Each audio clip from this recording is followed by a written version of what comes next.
Hello everyone. Today we are going to look at some important conjunctions. And is used to connect similar ideas. For example, I like tea and coffee. I like tea and coffee. But shows contrast. For example, I like tea, but I don't like coffee. Or presents choices. For example, would you like tea or coffee? Would you like tea or coffee? So indicates a result. It was cold, so I wore a jacket.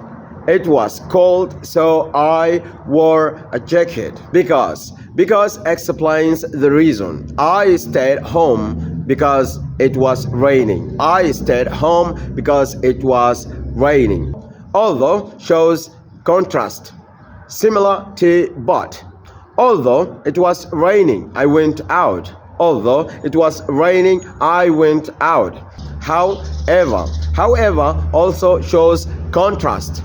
I wanted to go out. However, it was raining. I wanted to go out. However, it was raining. Therefore gives a conclusion. It was raining, therefore I stayed home. It was raining, therefore I stayed home. Thus is formal and means the same as therefore. He was late, thus he missed the meeting. He was late, thus he missed the meeting.